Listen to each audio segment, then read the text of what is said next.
안녕하십니까 할러님들, 강원국입니다. 올해는 50지옥이 없는 것인가에 대해서 좀 살펴보겠습니다. 자, 제가 제일 싫어하는 단어가 이겁니다. This time is different. 이번은 다르다라는 단어이거든요. 이게 이제 그 존 템플턴 몇 년 전에 90 넘게 사시다가 돌아가신 분이죠. The four most expensive words in the English language are this time is different. 그러니까 영어 언어에서 가장 비싼 4개의 단어는 this time is different. 이번은 다르다라는 겁니다. 이런 그림도 있죠. 상승장은 간다, 무 하고 하락장은 매 하면서 가고, 근데 레밍들은 우르르 따라가면서 이번은 다르다라고 한다라는 겁니다.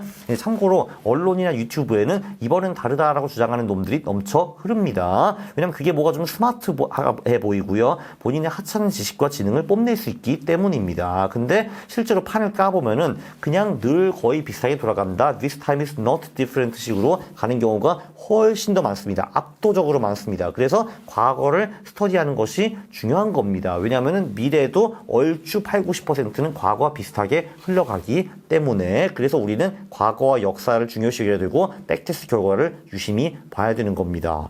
근데 매우 부끄럽지만 이번엔 진짜 좀 다를 것 같습니다. 부끄럽네요.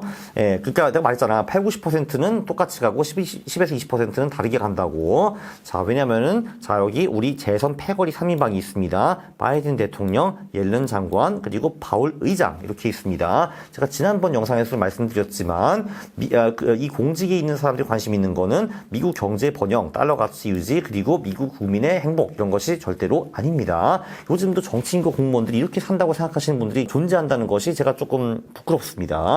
다시 한번 동심 파괴를 해드리겠습니다. 그들은 자리 보존을 위해서 무엇이든 할 수 있습니다. 확실한 거는 바이든 대선에서 떨어지면은 바이든, 파월, 옐런은 잘립니다. 그래서 수단 방법을 가리지 않고 금리를 인하하고 돈을 풀고 이렇게 하면은 그들도 행복해지고 저는 더 행복해집니다. 자산이 올라가거든요. 그럼 내가 더 부자가 됩니다. 좋은 겁니다. 네, 여러분들도 같이 덩달아 부자가 될 수 있으니까 여러분도 행복하고 저도 행복하고 이들도 행복해질 수 있습니다. Everyone happy except Trump. 그렇죠. 자, 그래서 보면은 돈을 풀 명분을 이렇게 만들고 있습니다. 대충 요즘 언론을 보면은 미국 4월 비농업 신규 고용 17만 5천 증가, 예상치 하회라는 말이 있습니다. 고용이 너무 세면은요, 경제가 좋기 때문에 금리를 못 내리거든. 그리고 미국 물가가 살짝 둔화됐다. 그 CPI 3.4%. 그러니까 또 한번 금리 인하에서 명분이 생긴 겁니다. 금리 인하 기대 불분나라는 말도 있고요. 미국 금리 7월부터 내릴 것, 한국은 10월에 한번 인하라는 말이 나오고 있습니다. 또 금리 인하 말이 나오고 있죠.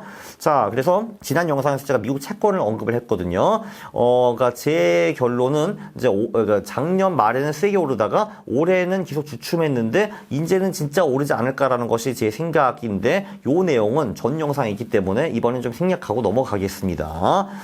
네. 그리고 자, 미국 주식도 제가 보기 좋을 수밖에 없지 않는가. 이게 바이든만 이런 게 아닙니다. 본인 재선이 걸려 있으면은 모든 대통령이 수단 방법을 가리지 않고 돈을 봅니다. 네, 보시면 이게 1916년부터 2020년까지 재선 데이터가 있죠. 재선이라는 거는 기존 대통령이 다시 대통령 선거에 나오는 건데, 보시다시피 마지막 손실은 1932년, 약 100년 전이었습니다. 1948년에는 손실이 난 것처럼 보이지만 이해 배당 수익률을 더하면은 그 미국 주식이 플러스로 마감을 했습니다. 그래서 1932년이 마지막으로 재선에 미국 주시장에 떨어진 해였는데요. 이때는 경제 대공황이었기 때문에 아무리 대통령이 돈을 풀어도 그 주식시장의 하락을 막지 못했는데, 2024년에 지금 그 경제 흐름상 1932년이 되풀이될 가능성은 별로 없어 보입니다. 그래서 저는 뭐 미국 주식, 스파이, 나스닥, 러셀 2000, 소형주 퀀트 다 좋다고 보고요. 이 표도 굉장히 중요합니다. 미국 재선회를 보려면은 요 초록색 보면 되는데요. 전반적으로 미국 주식은 재선이 있는 해에 크게 오른다라는 거를 볼 수 있습니다. 심지어 5월부터 10월 구간에도 미국 주식이 지속적으로 우상향하는 모습을 볼 수 있고, 재선 후에는 미국 주식 자그마치 더 오르는 모습을 보입니다. 좋죠. 행복합니다. 우리 행복하고요.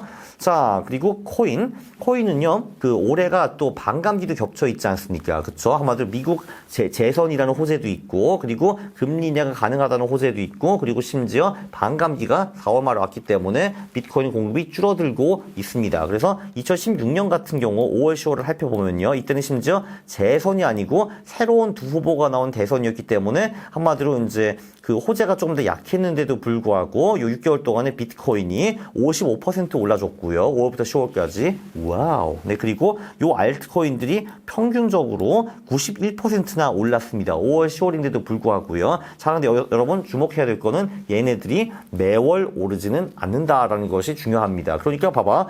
여기 보면은 이제 5월에 1% 오르다가 6월에 47% 올랐고 7, 8월에 떨어졌다가 9월에 좀 오른 거를 볼 수가 있어요. 근데 분명히 한 6월에 또 5% 떨어지면 당신들도 나와가지고 빽 비트코인 안 오르다 네가 오른다고 했잖아요. 빽 할 거가 뻔하잖아. 그쵸? 좀 인내를 가지고 좀 살라니까 이것들아. 그러니까 이제 이게 6개월 내내 오른다는 게 아닙니다. 2016년에도 6개월 동안 비트코인이 55% 올랐는데 보면 7월, 8월에 별로 수익이 안 좋았다라는 거를 볼 수가 있죠. 그죠? 이더리움도 봐봐. 이더리움도 6개월 동안 14% 올랐는데 보면은 여기 한 달에 30% 떨어지고 여기도 16% 떨어졌잖아. 이게 그래서 5월, 10월 전반적으로 좋지 나는 매월 따박따박 예금처럼 오른다고 하지 않았습니다. 2020년은 어땠나? 2020년도 재성과 반감기 두 개가 다 합쳐 있었고요. 이때는 코로나였기 때문에 중앙은행이 돈을 미친 듯이 풀었습니다. 그래서 이때도 그 비트코인 6개월 동안 101% 올랐고요. 그리고 알트코인도 요 10개 평균 수익률이 60%였습니다. 이 중에서 뭐 체인링크는 240% 오르기도 했네요. 그죠? 어쨌든 얘도 출렁거리면서 우상향했습니다. 여기도 보면은 처음 5월은 별로였다가 6월은 수익 났다가 7월에 떨어졌다가 8월 올랐다가 9월에 떨어졌다가 10월에 다시 오른 거를 볼 수 있어요. 출렁출렁 하면서 비트코인이 6개월 동안에 큰 재미를 줬다라고 볼 수 있습니다. 다시 한번 매월 오르진 않을 거니까 징징거리지 마세요. 반감기 초반기 흐름 보면은 한 그 8월까지는 좀 실망스러웠다가 그 후에 두 달 동안에 이때 이제 비트코인이 독주를 했죠. 11%, 36% 올라주면서 이때부터 이제 슬슬 알트코인도 오르기 시작하면서 이제 그 모든 자기 후끈 떠 오르기 시작했다. 근데 제대로 오르기 시작한 건 20년 11월부터였습니다. 자, 그래서 한국 주식도 좀 뭐 대단히 크게 나빠 보이지는 않습니다. 왜냐면 근데 물론 바이든과 아이들의 관심사는 미국 시장입니다. 왜냐면 미국 시장이 올라가야 자기네들이 재선이 되지 한국 시장이 올라서 지들이 재선되지는 않습니다. 한국 시장은 물론 간접 혜택을 받을 수가 있는데 근데 제 개인적인 의견은 아니 직접 혜택을 받는 시장에 투자하지 뭐라 간접 혜택 시장에 투자하는 것이냐라는 것이 제 의견입니다. 한국은 미국 대선 후에 좀 기회가 크게 올 것 같아요. 왜냐면 한국 시장 워낙 좀 싸고 그리고 홀수에는 한국 시장이 또 많이 올라주잖아요. 그렇죠? 네, 그래서 그 지금은 제가 보기에는 그냥 미국 대 한국으로 하면 좀 미국을 선택할 것 같습니다. 미국 바이 아메리카 좋잖아. 그죠? 코리아? I don't know. 라는 겁니다. 자, 그리고 이제 또 이제 내가 말을 바꾼다고 하는 유사인가들이 분명히 댓글을 남길 거거든요.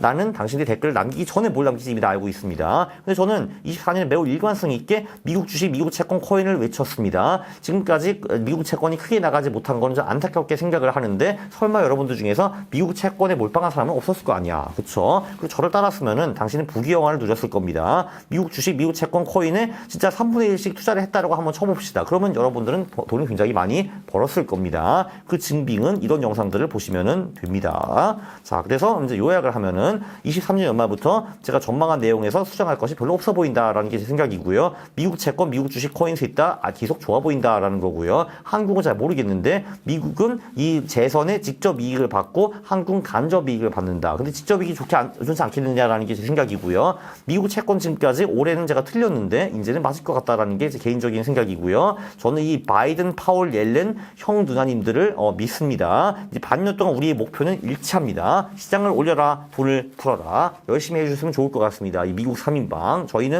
저는 이들을 믿습니다. 네, 이걸로 마무리하도록 하겠습니다. 구독과 좋아요 부탁드립니다. 싫어요 누르시면 제가 매우 싫어합니다. 감사합니다.